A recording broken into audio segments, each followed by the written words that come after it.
Hello, welcome back to We the People Politics.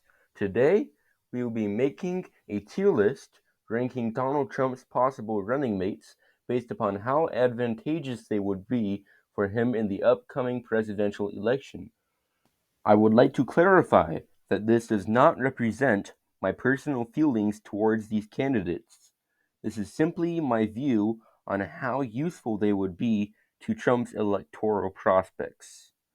Before we rank them, we will take a look at the ways that the vice presidential candidate can impact the election. The VP candidate will be present throughout the entire campaign and will debate the opposing running mate, meaning that an optimal candidate should be a good debater, inspirational speaker, and appeal to demographics that the main candidate struggles with, like when Trump picked Mike Pence to appeal to the evangelical voters.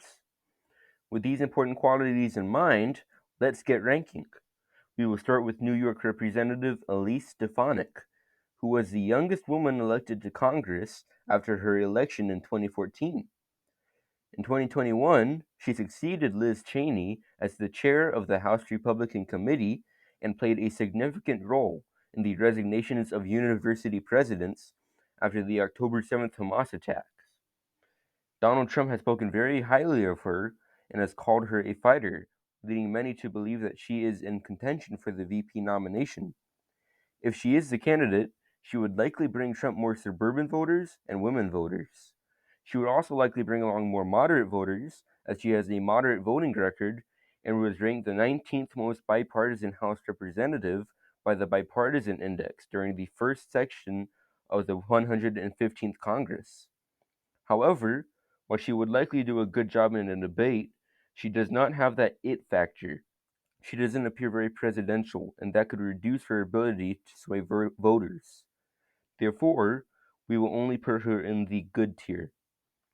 Next up, we have TV host and journalist Tucker Carlson, who has hosted a variety of shows across networks such as CNN, Fox, MSNBC, and PBS.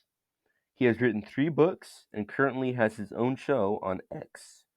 He has said he can't imagine himself being a politician and running for VP.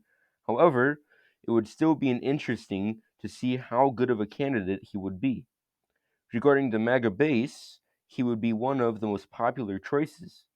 He is also very well spoken as he is a seasoned debater and he has been in media longer than I've been alive.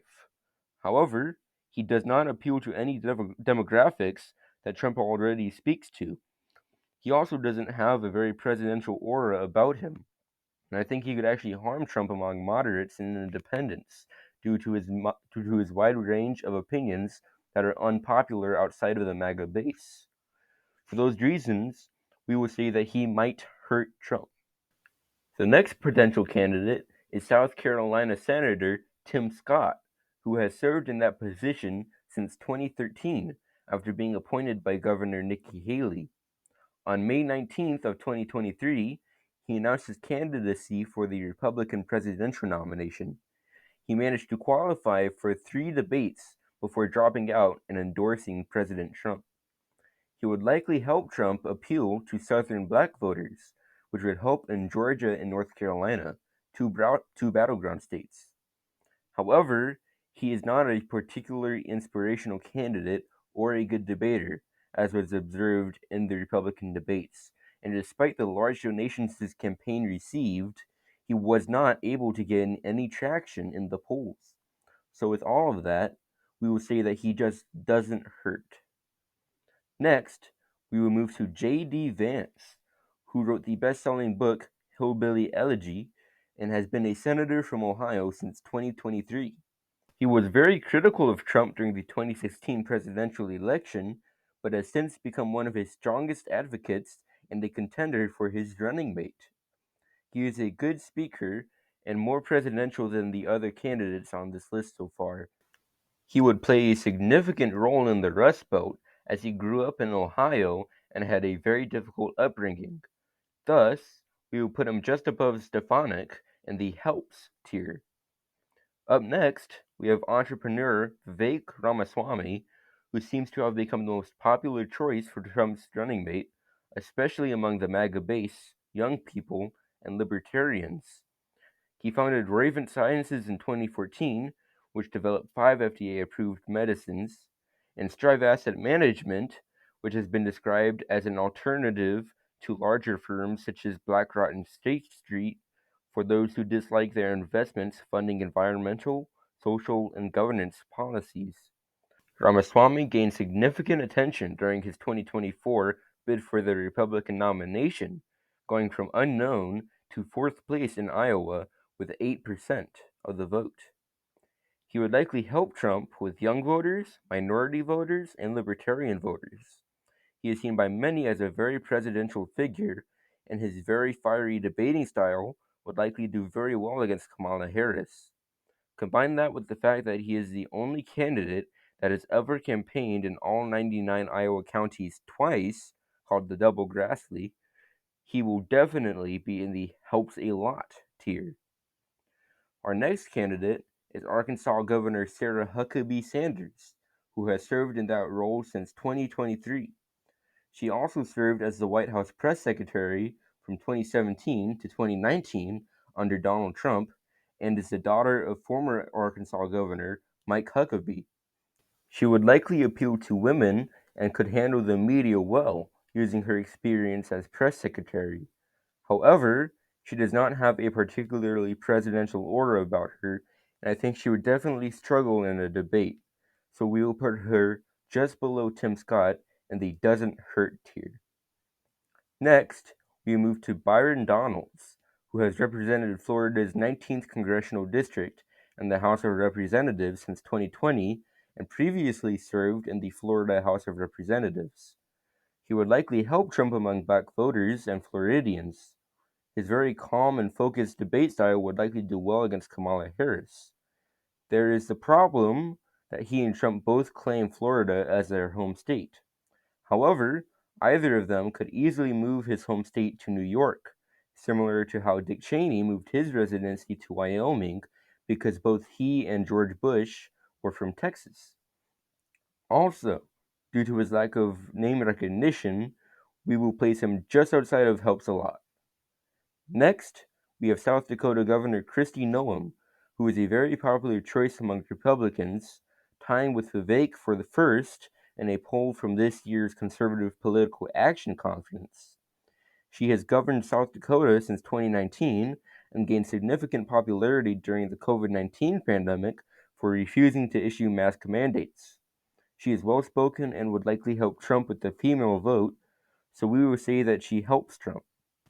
Next, we move on to former Secretary of Housing and Urban Development, Ben Carson, who was previously a famous neurosurgeon who led the first team of surgeons to separate twins conjoined at the back of the head, and in 2008 received the Presidential Medal of Freedom, which is the highest civilian honor in the nation. He ran for the Republican nomination in 2016 and was at one point considered the front-runner. However, he dropped out and endorsed Trump. He then served as Secretary of Housing and Urban Development throughout the Trump administration. Chances are he would likely help Trump with the black vote, and his relaxed yet professional demeanor would likely win over voters. However, his relaxed demeanor would likely hurt his debate performance. For these reasons, we will see that he will be just under Christy Noam in the helps tier. Next, we will go to former Democratic representative from Hawaii, Tulsi Gabbard, who served in that position from 2013 to 2021. She was also the vice chair of the Democratic National Committee from 2013 to 2015 until she stepped down to endorse Bernie Sanders in the 2016 Democratic primaries. She frequently worked with the Republican representatives, including Matt Gaetz and Thomas Massie. In 2022, she announced that she considered herself an independent and had left the Democratic Party. She has said that she would be honored to be Trump's VP, and after speaking at CPAC 2024, she came in third behind Vivek Ramaswamy and Christy Noam in a poll for the VP nomination. She would likely bring moderates, centrists, independents, and Democrats, as well as women, into the Trump camp. She is also the only person on this list that has debated Kamala Harris, and many have said that she destroyed Kamala's chances at winning the Democratic nomination during the 2020 debates. Seeing as she and Trump would likely be a powerful unity ticket, we would say that they would be practically unbeatable. Finally, we have the great Doug Bergham. He has been the governor of the great state of North Dakota since 2016 and was president of Great Plains Software before selling it to Microsoft in 2001. He ran for the Republican nomination in 2024, managing to qualify for 2 debates before dropping out and endorsing Trump. While he seems like a pretty nice guy, he lacks charisma and would really suffer in a VP debate, as evident by his performance in the Republican debates, which is why, unfortunately, the great Doug Bergham would be at the bottom of this list. And there you have it, Trump's possible VP picks, ranked by how electorally useful they are. Tulsi Gabbard tops the list, followed by Vivek Ramaswamy, with the rest in a close battle for third.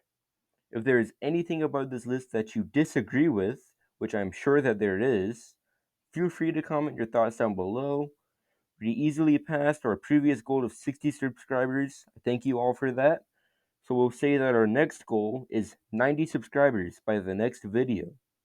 With all of that said, I hope you enjoyed this video, and I cannot wait to see you in the next one.